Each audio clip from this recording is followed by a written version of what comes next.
Hello sa mga idol, welcome ulit sa panibagong video. And sa video na to, Samsung Galaxy A57 5G. Sulit ba talaga itong i-purchase ngayong 2026? Lalo na po, babagsak ang price niya. Tara, pag-usapan natin.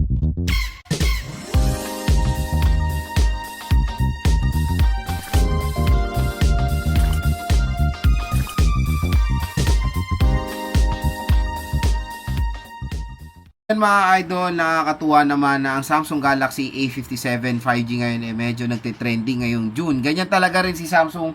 Even last year June talaga sila nagsisimula 6.6. Binabagsak nila talaga ang price ng mga smartphone sila, mapa A series or S series. Ito ang nagtrending yung A57 dahil ang laki po ng binagsak ng presyo nito. From its SRP na 28,000 pesos for the 8GB 128, pwede nyo na lang makuha ito at a possible price na 14 to 16,000 pesos. Pag nakita nyo loads bumalik hintayin nyo lang yan, babalik din yan sa sale price niya. At least nandiyan na sa checkout video nyo or at least nandiyan na sa checkout nyo, tapos in-apply nyo pa yung voucher natin. Aba, napakalaki ng discount na makukuha nyo dito sa A57. Kaya parati kong sinasuggest, dito kayo bumili sa online kasi official store po yan ni Samsung. Dami pa rin ako nakikita comment, loads, baka scam yan, bla bla bla. Anak ng kabayo naman, no? Ano na yan official stores na po yan. Hindi na po yan scam, mismong sa brand na kayo bibili. Malaki pa rin ang inyong doubt, di ba? Pero again, di ko kayo masisisi kasi syempre maraming naglilipa ng scammers ngayon. Pero official stores na. May mall na. Sinadjust ko na. Nilagay ko na yung link dito. Huwag na kayo mag-skeptical dyan kayo bumili.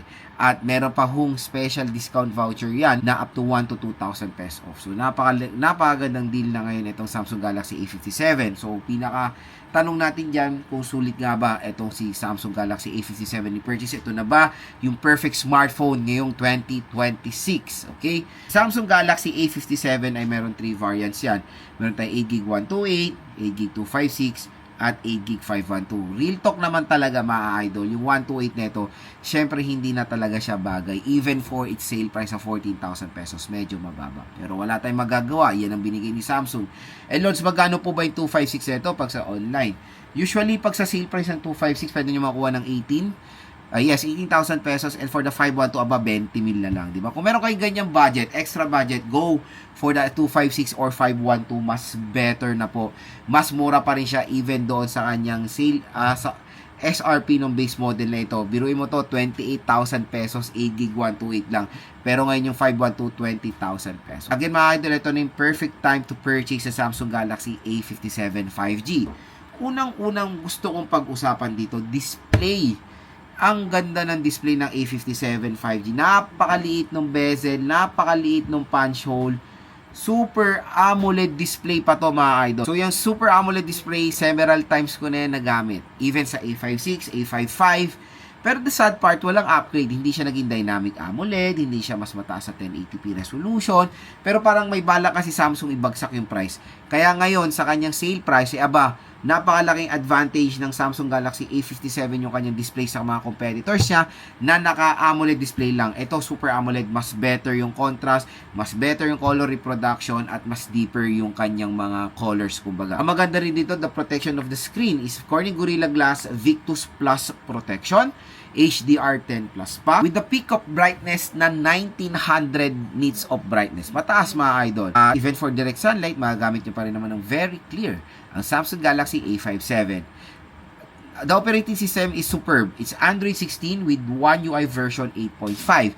The sad part is hindi po na-apply dito yung update na nangyari ngayon sa S series na pwede na po tayong mag-airdrop sa iPhone. Dito po hindi pa pwede, even though naka 8.5 to. Pero let's hope, fingers crossed, na masupport din ng A series ang airdrop ng iPhones kasi napakalupit po yan na update ngayon ng One UI na nagamit ko yun sa S24 Ultra, S25 Ultra. Very convenient na po ang ecosystem ngayon, which is nag-share ng Apple ecosystem sa Android ecosystem for more reliable or for more better productivity. Diba?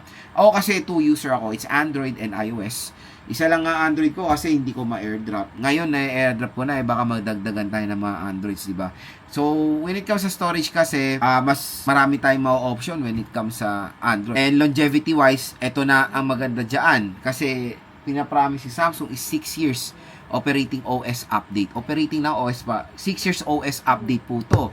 So nagsimula to sa Android 16, mawawala to sa Android 22.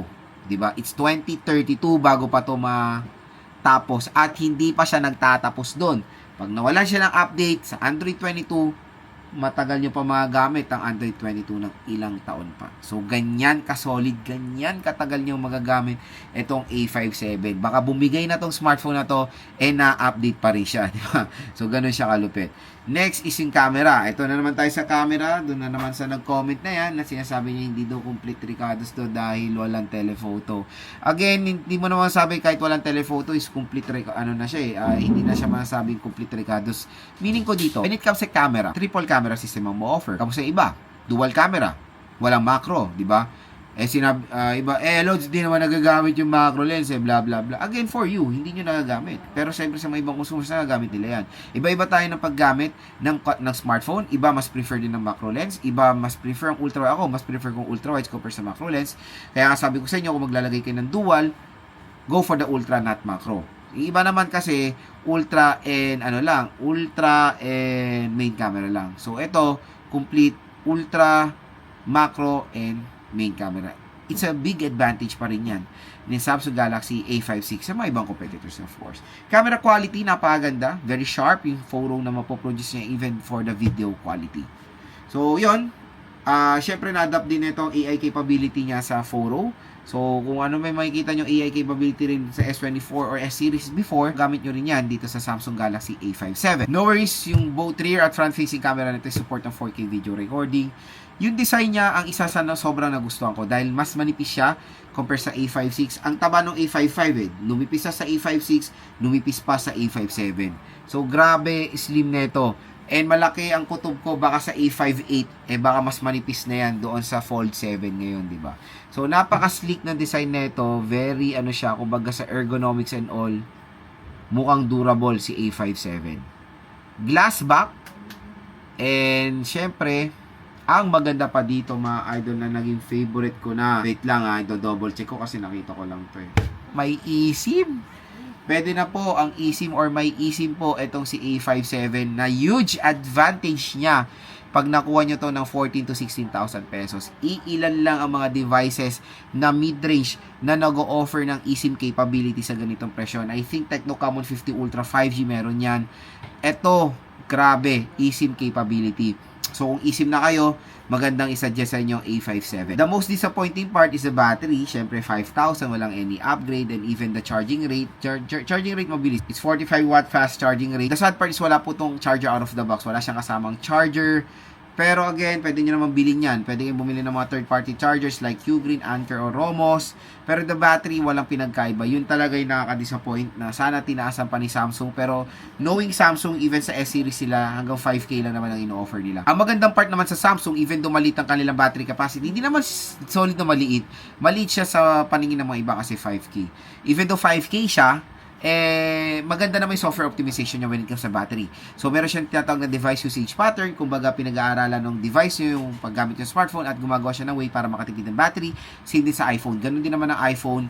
And I think for the processor, maliit yung processor nito, meaning power efficient din naman. It is powered ng Samsung Exynos 1680 na 4 nanometer lang yung processor niyan, meaning power efficient siya dahil maliit lang po yung processor na mapoprovide nito. At syempre, ang pinaka-favorite ko rin na isang malaking advantage din ng A57 sa karamihan ng competitors na for the price tag na 14 to 16,000 pesos.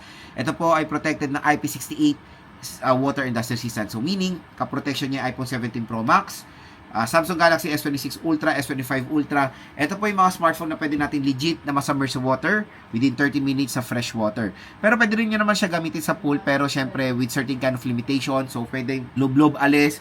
Huwag nyo siya ibababad sa pool na ina-advise na 30 minutes, diba? Huwag kasi chlorine yan at there's a tendency mag-corrode yung smartphone nyo sa loob. Pero kung deep lang, ayan, sinubmerge ng konti, alis for taking underwater shots. Valid naman yan kasi several times ko na yung nagawa sa mga ibang smartphones ko. Pero it's a big no-no pag sinubmerge ito sa salt water, hindi po talaga pwede sa salt water ang mga smartphones, okay? So yun mga ka-J-Vlog, ang pinaka-main question, Lord, sulit ba ang A57? Definitely, kung nakuha nyo to sa sale na below 20,000 pesos, 14 to 20,000 pesos, definitely is a perfect smartphone for you ngayon 2026. And I think Isa to sa pinaka-the best mid-range smartphone na pwede ma-offer ngayong taon. Kaya ano pang hinihintay nyo, hanggang sale, hanggang may stock, hanggang may color pa na available, bumili na kayo ng Samsung Galaxy A57 dahil panigurado magiging sulit ang inyong hard-earned money. Ang target nyo dito is the longevity.